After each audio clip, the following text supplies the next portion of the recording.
எல்லோருக்கும் வணக்கம் நண்பர்களே. நீங்கள் கனவுல கூட நினச்சி பார்க்க முடியாத மாதிரி கிட்டத்தட்ட 11 லட்சம் கோடி இன்றைக்கி நம்முடைய ஷேர் மார்க்கெட்டில் கிராஷ் ஆனதுனால கிட்டத்தட்ட சென்செக்ஸ் 1800 பாயிண்ட் கிராஷ். இப்படி டெய்லி மார்க்கெட் கிராஷ் ஆகுதே, இதுக்கு ஒரு தீர்வே இல்லையா? அதாவது ஷேர் மார்க்கெட்டில் என்ன சொல்லுவாங்கன்னா, இந்த நொடி இந்த செகண்டில் நம்மளுக்கு தெரிஞ்ச எல்லா நியூஸுமே அந்த ஷேரில் இருக்கக்கூடிய ப்ரைஸுக்குள்ளே வந்துடும் அப்படின்ற மாதிரி சொல்கிறாங்க. ஸோ இப்போ நம்ம ஷேர் மார்க்கெட்டில் பார்த்தீங்கன்னா எத்தனை பிரச்சனைகள் வரிசை எழுதிக்கிட்டே வாங்க. அதாவது 3 வாரமாக ஈரானில் நடக்கக்கூடிய அந்த பிரச்சனையினால் உலகம் முழுவதும் க்ரூட் ஆயிலினுடைய விலை ஏறிக்கிட்டு இருக்குது. அதனால் பல தொழில்கள் பாதிக்கப்படும். அதனால் அதுக்கு தகுந்த மாதிரி நம்மளுடைய ஸ்டாக் மார்க்கெட்டில் என்ன ஆயிருக்கு, கிட்டத்தட்ட நிஃப்டி எடுத்துக்கிட்டிங்கன்னா 3000 பாயிண்ட்கள் குறைஞ்சிருக்கு. நம்ம இந்திய ரூபாயினுடைய மதிப்பு அமெரிக்க டாலருக்கு எதிராக வீழ்ச்சி அடைஞ்சு 100 ரூபாய்க்கு போயிடும் அப்படின்ற அந்த பயமும் நம்மளுடைய மார்க்கெட்டில் ஆல்ரெடி இம்பேக்ட் ஆயிடுச்சு. அதே மாதிரி ஃபாரினர்ஸ் தொடர்ந்து பணத்தை எடுத்துக்கிட்டு போய்கிட்டே இருக்காங்க. அந்த பேட் நியூஸுமே மார்க்கெட்டில் ஃபேக்டர் ஆயிடுச்சு. ஸோ இந்த கான்செப்ட் படி share market prices discounts everything, எல்லா நியூஸும் வந்த அடுத்த செகண்டே ப்ரைஸில் வந்துடும் அப்படின்ற ஒரு கான்செப்டுக்கு 3000 பாயிண்ட்டுகள் என்பது நம்மளுடைய நிஃப்டி இறங்கிடுச்சு. நம்ம போர்ட்ஃபோலியோவில் மிகப்பெரிய ஒரு லாஸ். நான் என் ஓட்டவாயை வச்சுக்கிட்டு கம்முன்னு இருந்திருக்கலாம். ஒரு நண்பர் தொடர்ந்து ஒரு மாதமாக கேட்டுக்கிட்டே இருந்தார், சொல்லுங்கள் உங்களுடைய லாஸ் எவ்வளோ அப்படின்ட்டு. எனக்கு லாஸ் என்பது இல்லை. ஏற்கனவே F&O செக்மெண்ட்டில் அதில் இதுலேன்னு எவ்வளவோ லாஸ் இருந்தது. அந்த லாஸ் எல்லாமே மீட் எடுத்து லாபமாக மாறிடுச்சு. என்கிட்ட லாஸ் இல்லை. என்ன மாதிரியே நிறைய பேர் ட்ரேடிங்கில் லாஸ் பண்ணவங்க எல்லாமே இன்வெஸ்ட்மெண்ட் பண்ணி ஒரு short term investment, short trading பண்ணி லாஸை மீட் எடுத்துட்டாங்க. என்ன மாதிரியே நிறைய பேர் லாஸ் எல்லாம் மீட் எடுத்துட்டாங்க. அதனால் நிறைய பேர்த்துக்கு லாஸ் இல்லை. அதனால் நானும் கம்முன்னு இருந்தேன். அப்புறம் கொஞ்ச நாளில் திடீர்னு என் ஓட்டவாய் கம்முன்னு இருக்காமல், இல்லைங்க நண்பா லாஸ் எதுவும் இல்லைங்க, இப்போ இருக்கக்கூடிய லாஸை புக் பண்ணால் கூட என் அக்கௌண்ட்டுக்கு லாஸ் இருக்காதுன்னு சமீபத்தில் தான் என் ஓட்டவாயை தொடர்ந்து சொன்னேன். அதுக்கப்புறம் இன்றைக்கி நான் போய் என் போர்ட்ஃபோலியோவில் எடுத்து பார்க்குறேன். இன்றைக்கி ஒரே நாளில் ஒரு 1.5 லட்ச ரூபா லாஸ். அதாவது ஒரு யானையே ஏறி முதிச்சா கூட நசுங்காத தக்காளி பழம் மாதிரி என்னுடைய பவர் கிரிட் இன்ஃப்ராஸ்ட்ரக்சர் இன்வெஸ்ட்மெண்ட் ட்ரஸ்ட்னு ஒன்று இருந்தது. அதில் இன்றைக்கி ஒரே நாளில் போட்டு தள்ளிட்டான். சில்வரில் மட்டும் கிட்டத்தட்ட எனக்கு ஒரு 40-50 ரூபா லாஸ். நான் போய் பார்த்துக்கிட்டு இருந்தேன், ஒருவேளை சில்வர் மட்டும் தனியாக இறக்குறானுங்களா அப்படின்ட்டு. சில்வர் 12% இறங்கியிருக்கு, கோல்டுமே 10% என்பது இறங்கியிருக்கு. ஸோ இப்போ மார்க்கெட்டில் என்ன இன்னொரு மிக முக்கியமான கேள்வி என்ன அப்படின்னு பார்த்தீங்கன்னா, தங்கம் விலை, கோல்டு ப்ரைஸ் கிராஷ் ஆகுமா, இன்னும் தங்கத்தினுடைய விலை கீழே போகுமா? என்னடா இது மிகப்பெரிய ஆச்சரியமாக இருக்குது. போர் நடக்குது, போர் பதற்றம் அப்படின்றத சொல்லி ட்ரம்ப் அவர்கள் இன்னும் பிரசிடெண்ட்டாக வேலை பார்த்துக்கிட்டு இருக்காரு அப்படின்ற ஒரு காரணத்தில் தான் தங்கத்தினுடைய விலையை கண்ணா பின்னான்னு ஏற்றி விட்டாங்க. இப்போ போர் பதற்றம் உச்சத்தில் இருக்குது. ஆனால் கோல்டினுடைய விலையெல்லாம் எடுத்து பார்க்கும் பொழுது ஆல்மோஸ்ட் 3 மாதம் 4 மாதத்தினுடைய லோவில் போய் ட்ரேட் ஆகிக்கிட்டு இருக்கு. என்ன கொடுமை ஆண்டவா! இந்த சமயத்தில் சில பேர் என்னன்றாங்க, கும்பா லிஸ்ட்டில் மறுபடியும் புது ஷேர்ஸ் வந்திருக்கு அப்படின்ற மாதிரிலாம் நிறையா பக்கம் கும்பா லிஸ்ட்டில் புது ஷேர்கள் வந்திருக்கு அப்படின்றோம். இருக்கிற ஷேர்ஸுக்கே நாங்கள் என்ன பண்ணுறதுன்னு தெரியல, இதில் கோல்டு வேறு இறங்கி போச்சுன்னு எல்லாம் தலையில் கையை வச்சுட்டு கொண்டிருக்காங்க. ஸோ இந்த சமயத்தில் இன்னும் பேரதிர்ச்சி தரக்கூடிய 2 விஷயம் நம்ம ஷேர் மார்க்கெட்டுக்குள்ள ப்ரைஸ் என்பது டிஸ்கவுண்ட் ஆகலை. So stock market crash, share மார்க்கெட்டினுடைய பிளட் பாத் இன்னும் கண்டினியூ ஆகுமா? எத்தனை விஷயங்களுக்கு 3000 பாயிண்ட்கள் இறங்கியிருக்கு அப்படின்றதான் நான் இங்கே லிஸ்ட் பண்ணியிருக்கேன். ஏன் நிஃப்டி 3000 பாயிண்ட் இறங்கியிருக்கு அப்படின்றதுக்கு இதுதான் காரணம். இன்னுமே 2 மிக முக்கியமான தகவல் என்னென்னா, நம்மளுடைய ஷேர் மார்க்கெட் க்ரூட் ஆயில் $100 பக்கத்தில், $100 தாண்டினதுக்கு தான் வீழ்ச்சியை கணக்கிட்டு இப்போ 3000 பாயிண்ட் இறங்கியிருக்கு. இன்னும் க்ரூட் ஆயிலினுடைய விலை $150 போகும் பொழுதோ $200 போகும் பொழுதோ நம்மளுடைய பொருளாதாரம் எந்த அளவுக்கு பாதிப்பு வரும் அப்படின்ற விஷயம் இன்னும் நம்ம ஷேர் மார்க்கெட்டுக்குள்ளே சேரலை. அதே மாதிரி Q4 ரிசல்ட்டில் நம்மளுடைய கார்ப்பரேட் கம்பெனிகள் என்ன ரிசல்ட் கொடுக்க போகிறாங்க அப்படின்ற தகவலும் இன்னும் சேரலை. அதே மாதிரி 50,000 அமெரிக்க மிலிட்ரி பர்சனல்ஸை கொண்டு போய் ஈரானுக்கு பக்கத்தில் நிறுத்தி வச்சுருக்காங்க.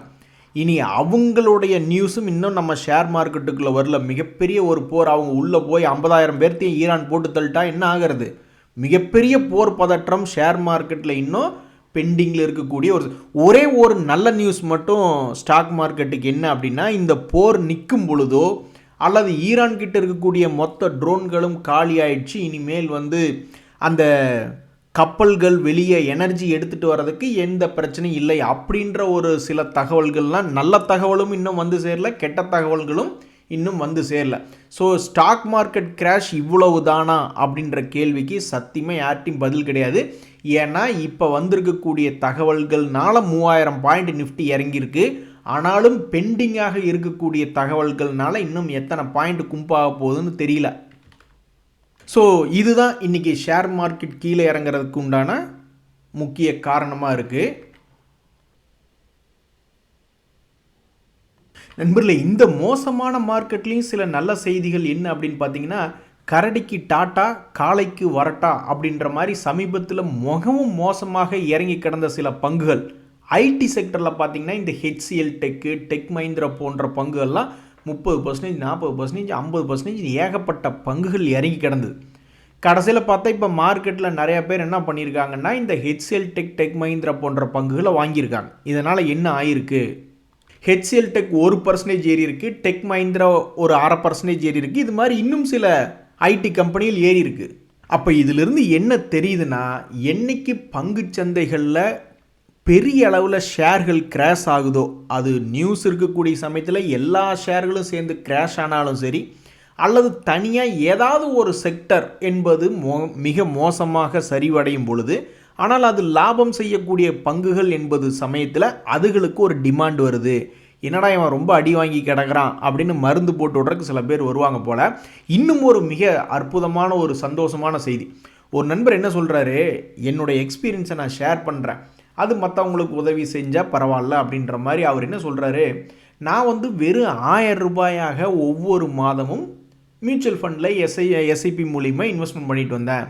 எஸ்பிஐ லார்ஜ் கேப் ஃபண்ட் அப்படின்றதில் முதலீடு பண்ணிக்கிட்டு இருந்தேன் சில வருடங்களாக அப்படின்னார். சில வருடங்களில் நீங்கள் ஒரு 3 வருஷம் கணக்கு வச்சுக்கிங்களேன், அல்லது 2 வருஷம் கூட கணக்கு வச்சுங்க. அந்த மியூச்சுவல் ஃபண்டு எனக்கு 60% லாபத்தில் இருக்குது. அதே சமயம் நான் டைரெக்டாக மார்க்கெட்டில் வாங்கினது கொஞ்சம் லாஸாக இருக்குது. இப்போ நான் என்ன பண்ணியிருக்கேன்னா 90% லாபம், 90% நான் போட்ட பணத்தில் 90% லாபத்தில் நான் விற்று எடுத்துட்டேன். இப்போ நான் அதே மியூச்சுவல் ஃபண்டில் 3000 ரூபாயாக இனிமேல் நான் ஒவ்வொரு மாதமும் பணத்தை முதலீடு செய்ய போகிறேன் அப்படின்ற மாதிரி, அதாவது எஸ்ஐபி கான்செப்டில் முதலீடு பண்ணது எனக்கு உதவிகரமாக இருந்தது அப்படின்ற மாதிரி இந்த நண்பர் ஒரு கமெண்ட் போட்டுட்டு, இப்போ நான் பணத்தை மறுபடியும் வெளியெடுத்துட்டேன், அதனால் மறுபடியும் 3000 ரூபாயாக இனி ஒவ்வொரு மாதம் போட போகிறேன் அப்படின்ற மாதிரி சொல்கிறாருல. இவர் பணத்தை நல்லா சேகரிச்சுக்கிட்டு திடீர்னு செல் பண்ணிவிட்டு மறுபடியும் புதுசாக ஆரம்பிக்கிறார் பார்த்தீங்களா. இந்த விஷயத்தை பார்த்தோன்னே எனக்கு ஒன்று ஞாபகம் வந்தது. அதாவது ஒருத்தர் போர்ட்ஃபோலியோ மேனேஜ்மெண்ட் சிஸ்டம் வச்சு அவருடைய போர்ட்ஃபோலியோவை மெயின்டைன் பண்ணிக்கிட்டே இருந்தால் கூட லாபம் நிறைய சேர்ந்துடுச்சுன்னா விற்று விட்டுட்டு எது இறங்கி கிடக்கோ அதை வாங்குங்க அப்படின்ற மாதிரி தான் போர்ட்ஃபோலியோ மேனேஜ்மெண்ட் சிஸ்டம் சொல்லும். ஒரு உதாரணத்துக்கு வெயிட்டேஜ் பாண்டுகளில் ஒரு 50% வெயிட்டேஜ், ஈக்விட்டியில் 50% வெயிட்டேஜ்னு இருந்ததுன்னா, இப்போ பாண்டுகளில் வந்திருக்கக்கூடிய லாபம், அதில் வரக்கூடிய கூப்பான் பேமெண்ட்டை எடுத்து இப்போ ஈக்விட்டி இறங்கிட்டு இருக்கிறதுனால அதுக்கு டிரான்ஸ்ஃபர் பண்ணுற மாதிரி தான் சொல்லும். அதனால தான் இன்றைக்கி இந்த ஹெச்சிஎல் டெக், டெக் மஹிந்திரா போன்ற சில பங்குகள்லாம் பாசிட்டிவாக இருக்கிறதுக்கு மிக முக்கியமான காரணம். ஸோ இதிலிருந்து என்ன தெரியுதுன்னா, என்றைக்கு ஷேர் மார்க்கெட் கீழே விழுந்தாலும் அதுக்குன்னு வாங்கறதுக்கு சில ஆட்கள் வருகிறார்கள். ஸோ நிஃப்டி ஐடி இண்டெக்ஸ் இறங்கிடுச்சே, இது ஆப்பர்ச்சுனிட்டியாக இல்லை இன்னும் பயங்கரமாக இறங்குமா ஆர்டிஃபிஷியல் இன்டெலிஜென்ஸ்னால அப்படின்னு மார்க்கெட்டில் ஒரு முக்கியமான ஒரு டிஸ்கஷன் போய்கிட்டு இருக்கக்கூடிய இந்த நேரத்தில் ஐடி பங்குகள் சிலது ஏறி இருக்கிறது அப்படின்ற ஒரு தகவல் தான் இன்றைக்கி இந்த மார்க்கெட்டில். நண்பர்களே, இன்றைக்கி மார்க்கெட்டில் ஒரு ஓரமாக அழுதுகிட்டு இருப்பாங்க சில பேர். யாருன்னு பார்த்தா இந்த ஃபர்ஸ்ட் கிரை அப்படின்ற பங்கு வச்சுருக்கிறவங்க, ஜேபி பவர் அப்படின்ற பங்கு வச்சுருக்கிறவங்களாம்.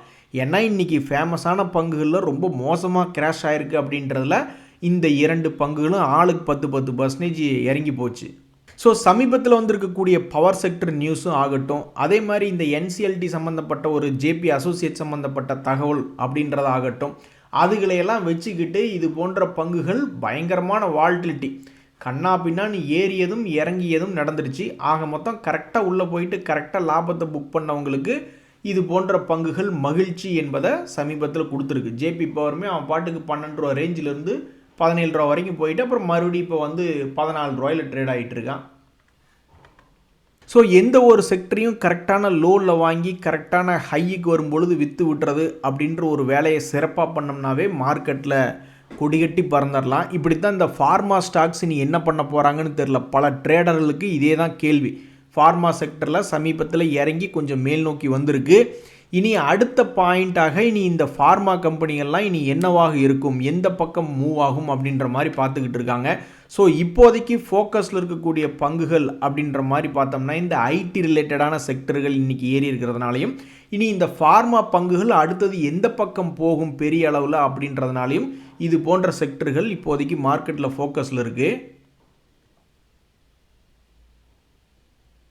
நண்பர்களே, ஷேர் மார்க்கெட்டே இப்போ கிராஷ் ஆகி கிடக்கு. இன்னுமே கீழே போகுமா அல்லது இங்கேருந்து திரும்புமான்னு யாருக்கும் ஒன்றும் தெரியல. இந்த சமயத்தில் ஷேர் மார்க்கெட் கிராஷில் இப்போ என்ன செய்ய வேண்டும் அப்படின்ற ஒரு கேள்வி வரும்பொழுது ஒரு நண்பர் கணேஷ்னு ஒருத்தர், அவருடைய ஐடியா என்ன அப்படின்னு பார்த்தீங்கன்னா, எனக்கு என்னங்க பயம், எனக்கு ஒன்றும் பயம் இல்லை, நான் சிஸ்டமேட்டிக் இன்வெஸ்ட்மெண்ட் பண்ணல, நான் தொடர்ந்து முதலீடு பண்ண போகிறேன் அப்படின்ற மாதிரி ரொம்ப தெளிவாக இருக்கார்.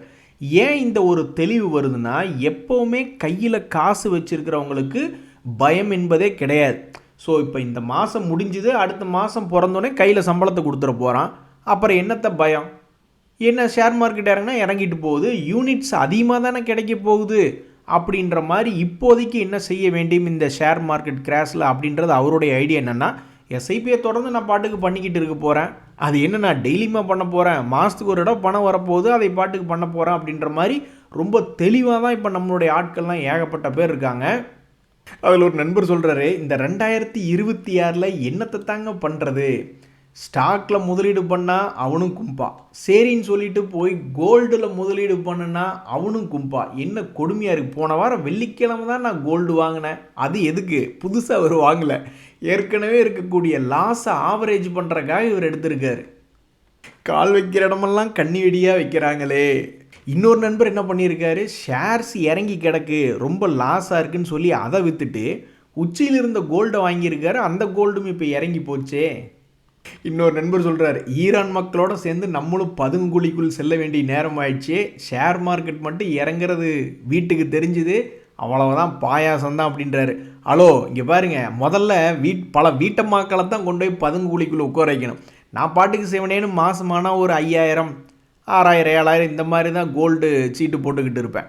அப்புறம் கோல்டு ஏறுறதை பார்த்துட்டு என்னங்க நீங்கள் கோல்டு பாட்டுக்கு எங்கேயோ போய்கிட்டு இருக்கு, இதில் எப்படின்னு லைட் எரியும் 5000 ரூபாயில் அப்படின்ற மாதிரி அதை 15000 மாற்றணும்னு சொல்லி சமீபத்தில் 15000க்கு மாற்றி விட்டா கடைசியில் கோல்டினுடைய விலை தற்போது இறங்கிடுச்சு. ஸோ கோல்டு பேசாமல் ஏறிக்கிட்டு தான் இருந்திருக்கு. சில பேர் 5000லேருந்து 15000க்கு சிட் ஃபண்டு மாற்றிருக்காங்க, அவங்க ராசிக்கு கைமேல் பலன் கிடைச்ச மாதிரி கோல்டே இறங்கி போச்சுன்னா what is this very miracle. நண்பர்களே, இன்றைக்கி ஷேர் மார்க்கெட்டில் யாருமே எதிர்பார்க்கல ஹிந்து காப்பர் அப்படின்ற பங்கு நல்லா அருமையாக லாபம் செஞ்சு கொடுத்துருந்தோம். இதெல்லாம் ஒரு வருஷத்தில் வச்சுருந்தாவே பணம் டபுள். போன வருஷம் ஒரு 1 லட்ச ரூபா அப்படின்ற மாதிரி இன்வெஸ்ட்மெண்ட் பண்ணியிருந்தா சார்ட் என்ன சொல்லுதுன்னா, இந்த வருஷம் கையில் இப்போ இந்த செகண்டில் கூட 1 லட்ச ரூபா பணம் என்பது 2 லட்ச ரூபாயாக இருந்திருக்கும் அப்படின்ற மாதிரி கணக்கு வச்சுங்களேன். இன்னும் பெரிய அளவில் சொல்லணும் அப்படின்னா 50 லட்ச ரூபா அப்படின்றது போட்டிருந்தா இப்போ கையில் 1 கோடி இருந்திருக்கும் அப்படின்றதான் இந்த ஹிந்துஸ்தான் காப்பர்னுடைய ஷேர் ப்ரைஸ் சொல்லுது. இத்தனைக்கும் அவன் கடந்த ஒரு மாதத்தில் 20% என்பது இறங்கியிருக்கு. அப்போ யோசிச்சு பாருங்கள் எப்படி சம்பாரித்து கொடுத்துருக்கான்னு. ஸோ இன்றைய மார்க்கெட்டில் அதிர்ச்சிகரமாக இறங்கிய ஒரு பங்கு என்ன அப்படின்னு பார்த்தா அதில் இந்த ஹிந்துஸ்தான் காப்பர் அப்படின்ற பங்கு இருக்குது. அது எல்லாமே ஒரு குறிப்பிட்ட லெவல் தான் பாருங்கள் நண்பர்களே. எந்த ஒரு அசட் கிளாஸுமே தொடர்ந்து ஏறிக்கிட்டே இருக்காது, என்றைக்காவது ஒரு நாள் குப்புற உழுகுன்னு சொல்லிட்டு வார் இருக்குது, எல்லா போர் பதற்றம் எல்லாமே இருக்குது. உலகத்தில் வேறு எதையுமே உபயோகப்படுத்த மாட்டாங்க, என்னமோ இனிமேல் சில்வரும் கோல்டு மட்டும்தான் உபயோகப்படுத்துவாங்கன்னு சொல்லி ஏற்றுற மாதிரி ஏற்றிட்டு ஏதோ ஒரு குரூப் நல்லா கையில் இருந்த கோல்டையும் சில்வரையும் நல்ல அருமையான விலைக்கு கை மாற்றி விட்டுட்டு போயிட்டாங்க. இப்போ அது என்னடான்னா கோல்டு சில்வரும் சேர்ந்து இறந்து கிடக்கு. அதில் வந்து இந்த மற்ற கமாடிட்டிஸ் விலைகளும் இப்போது இறங்கி கிடப்பதனால் இந்த ஹிந்துஸ்தான் காப்பரும் 7.5% இறங்கி கிடக்கு. ஸோ முக்கியமாக நம்மளுக்கு என்ன வேணும் அப்படின்னா, இந்த போர் நிறுத்தம் அப்படின்ற அறிவிப்பு இன்னும் ஷேர் மார்க்கெட்டுக்குள்ளே வரல. அந்த நியூஸ் வந்ததுன்னா மட்டும்தான் இனி நம்மளுக்கு நல்லது. இல்லைன்னா இப்படியே ஸ்டாக் மார்க்கெட் கிராஷை டெய்லிக்கு வந்து பார்த்துக்கிட்டே இருக்கிறதா அப்படின்றதான் புரியாத கவலையாக இருக்குது. நண்பர்களே, இன்றைக்கி மிகவும் முக்கியமான தகவல் என்ன அப்படின்னு பார்த்தீங்கன்னா, வேர்ல்டு மார்க்கெட்ஸ்லாம் கன்றாவியாக இருக்குது. அதுலேயும் இந்த சவுத் கொரியாலாம் பார்த்தா போன வருஷம் 5 நாள் சேர்த்து சம்பாரித்ததை இன்றைக்கி திங்கட்கிழமை அன்றைக்கி முதல் நாளே லாஸ் பண்ணிட்டான். 7% டவுனு. நிறைய பேர் சொல்லுவாங்க, ஏங்க மற்ற உலக மார்க்கெட்டுகள் இறங்கி இருக்கிறதுக்கு இந்தியா பரவாயில்ல தானே அப்படின்ட்டு. அது எப்படி பரவாயில்ல? அவன் 80% இறங்குது, நம்மளுக்கு 50% நஷ்டம்னாலும் நம்ம நஷ்டத்தில் தானே அப்புறம் உட்காந்துருக்குறோம். ஸோ உலக பங்கு சந்தைகளில் என்ன நடந்திருக்குன்னா, போன வாரம் சம்பாரித்து வச்சுருந்த பல்வேறு சந்தைகளில் 5 நாள் சேர்ந்து சம்பாரித்தது இன்றைக்கி முதல் நாள், வாரத்தினுடைய முதல் நாளே காணோம். அதே மாதிரி இன்றைக்கி பெட்ரோநெட் அப்படின்ற பங்கெல்லாம் வந்து ஒரு 7.5% இறங்கியிருக்கு. ஏன் மார்க்கெட்டில் இறங்கியிருக்குன்னா, இவங்களுடைய பிஸ்னஸ் எல்லாம் ஏதாவது கம்மி ஆகிடுமோ அப்படின்ற ஒரு கவலையினால், சேல்ஸ் எல்லாம் கம்மி ஆகிடுமோ, அதனால் ப்ராஃபிட் கம்மி ஆகிடுமோன்னு இறங்கிட்டு இருக்காங்க. நம்மளுக்கு என்ன கவலைன்னா, முதல்ல இந்த மாதிரிலாம் இறங்கிட்டு இருந்தால் கவலை இல்லை. நம்மளுக்கு இப்போ என்ன கவலைன்னா, நம்ம வீட்டில் அடுப்பு எரியுமா, எல்பிஜி வருமா அப்படின்றதான் இப்போ நம்மளுக்கு கவலையாக இருக்குது. அதனால் நீங்கள் இன்னும் 10% இறங்கினாலும் இப்போ எங்களுடைய கவலை ஷேர் மார்க்கெட்டில் இல்லை. வீட்டில் முதல்ல அடுப்பு எரியுமா, இறங்கிய தங்கத்தினுடைய விலை மறுபடியும் திரும்பி ஏறுமா, இப்போ இதுதான் எங்களுடைய தற்போதைய கவலைகளாக இருக்குது. இன்னொரு முக்கியமான சிக்கல் ஒன்று சொல்கிறோம் பாருங்கள் நண்பர்களே, நம்ம மார்க்கெட்டில் இன்றைக்கி நடந்து கொண்டு இருக்கக்கூடிய ஈரான் இஸ்ரேல் சம்மந்தப்பட்ட வாருக்கு கூட நம்மளுக்கு முடிவு கிடச்சிரும். ஏதாவது ஒரு கட்டத்தில் அந்த நியூஸ் முடிஞ்சிடும். ஆனால் நம்ம மார்க்கெட்டில் நீடிக்கும் ஒரே ஒரு சிக்கல் என்னென்னா, எலெக்ஷன் டைம் ஆச்சுன்னா 2-3 வருஷத்துக்கு முன்னாடி நடந்த அந்த அதானி ஹிண்டன்பர்க் நியூஸ் எடுத்து வச்சு உட்காந்துக்குவாங்க. அது எல்லாமே அமெரிக்காவில் ஏதாவது ஒரு சந்துக்குள்ளே உட்காந்துருக்கக்கூடிய பத்திரிகைகள் தான் அதை எழுதுகிற மாதிரி இருக்கும். உடனே அதை எடுத்து வச்சுக்கிட்டு இங்கே பெரிய நாட்டில் வந்து பெரிய பிரச்சனை பண்ணி விட்டு நம்ம ஷேர் மார்க்கெட்டை பாதிக்கிற மாதிரி என்னத்தையாவது ஒன்று பண்ணுவாங்க எலெக்ஷன் டைமில். ஸோ இப்போ என்னுடைய கேள்வி என்னென்னா, ஏன் அது சம்மந்தப்பட்ட தகவல்கள் இன்னும் எதுவும் வெளியே வரல? ஒருவேளை ஆல்ரெடி மார்க்கெட் கீழே தான் இருக்குது, கும்பா பாடிக்கிட்டு இருக்குது, இதுக்கு மேலே இவங்களை அடிக்கக்கூடாது அப்படின்னு கருணை உள்ளம் கொண்டு இன்றைக்கி மார்க்கெட்டை விட்டு வச்சு அந்த நியூஸை வெளியிடாமல் வச்சுருக்காங்களே என்னன்றது தெரில. எது எப்படியோ இன்றைக்கி 11 லட்சம் கோடி என்பது ஷேர் மார்க்கெட்டில் லாஸ் ஆகிருக்கு. இது பல பேர்த்துக்கு வந்து மறுபடி எதிர்காலத்துக்கு ஒரு அற்புதமான ஒரு ஆப்பர்ச்சுனிட்டியா இல்லையா அப்படின்றதான் மிகப்பெரிய கேள்வி. இன்றைய தகவல் அனைத்து உங்களுக்கு உதவி வந்து எனக்கு மகிழ்ச்சியாக. ரொம்ப நன்றி, வணக்கம்.